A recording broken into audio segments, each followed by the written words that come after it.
Frozen shoulder. जी हाँ, frozen shoulder में हम घर पे कौन कौन सी एक्सरसाइज कर सकते हैं, क्योंकि लोगों को सबसे ज्यादा मुश्किल आती है, उनके बाजू ऊपर नहीं जा पाते, साइड पे नहीं जा पाते और पीछे तो बिल्कुल ही नहीं जा पाते। अब इन 3 एक्सरसाइज में मैं आपको यही बताऊंगा कि ये सिंपल सी मूवमेंट्स हमने घर पे कैसे करनी है, क्योंकि आजकल आपको पता है कि कोविड चल रहा है, जिसकी वजह से हम क्लिनिक्स में या फिजियोथेरेपी सेंटर में जा नहीं पा रहे। तो घर में हम इसको कैसे इंप्रूव करें, क्योंकि फ्रोजन शोल्डर की स्टेजेस होती हैं।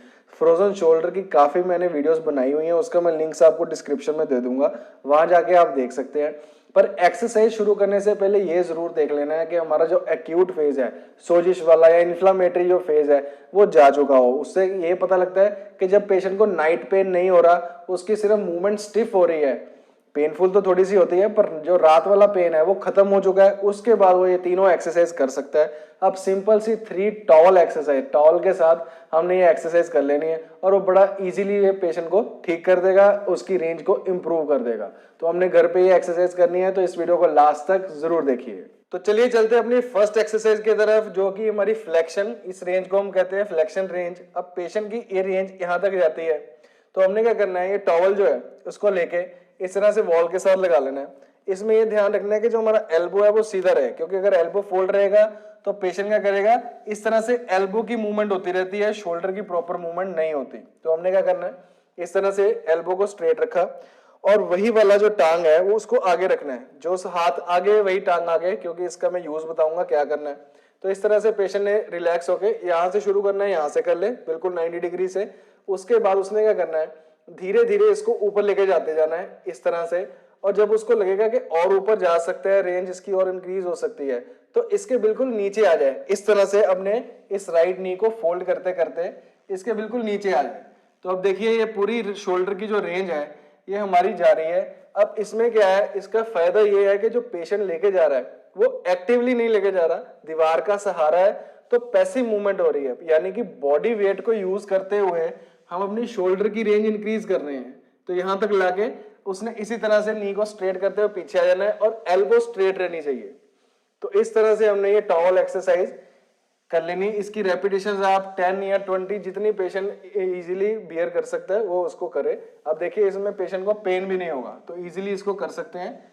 अगर आप एक्सरसाइज करने से पहले हीट ले लेंगे तो मसल सॉफ्ट हो जाएंगे, वो ज्यादा अच्छा इंपैक्ट लाएगा।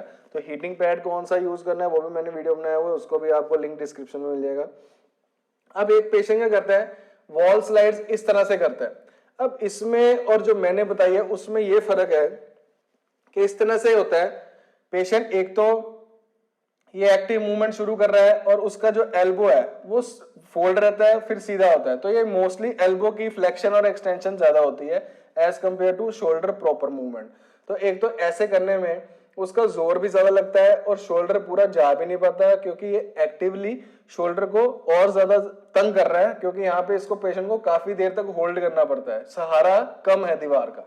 अब इसमें क्या है, सहारा पूरे दीवार का और पूरा बॉडी वेट लेके जा रहा है पेशेंट, तो ये इजी एक्सरसाइज है। तो हमने इस तरह से इसको करना है। तो अब चलते हैं अपनी एबडक्शन यानी कि साइड मूवमेंट की तरफ। तो इसमें हमने इस तरह से साइड पे हो जाना है और पेशेंट ने इस तरह से खड़े हो जाना है बिल्कुल साइड पे।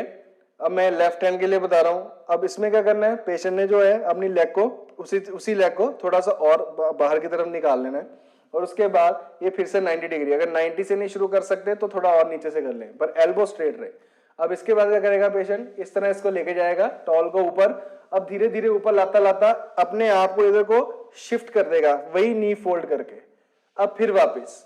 अब देखिए इसमें मैंने कोई अपनी शोल्डर मूवमेंट ज्यादा नहीं की। हमने क्या किया है, अपने बॉडी वेट लेके गए हैं, बस हाथ उसके ऊपर, साथ में हम दीवार के ऊपर हाथ को उसको लेके जा रहे हैं, स्लाइड कर रहे हैं और साथ साथ हम बॉडी मूवमेंट कर रहे हैं। अब ये वाली जो बॉडी मूवमेंट है ये बस जो बैक पेन वाले पेशेंट होते हैं वो थोड़ा सा ध्यान से करें, पर ये नी फोल्ड करेंगे इस तरह से ऊपर, ये फिर साइड, फिर ऊपर। अब देखिए बॉडी मूवमेंट्स हो रहे हैं, तो इसलिए हम इस एक्सरसाइज को भी इन्वॉल्व कर सकते हैं और जहां तक रेंज पेशेंट अपना बियर कर सकता है बिना पेन के, वो वहीं तक लेके जाए। तो ये हमने सेकंड मूवमेंट। अब हम थर्ड एक्सरसाइज करेंगे इंटरनल रोटेशन के लिए।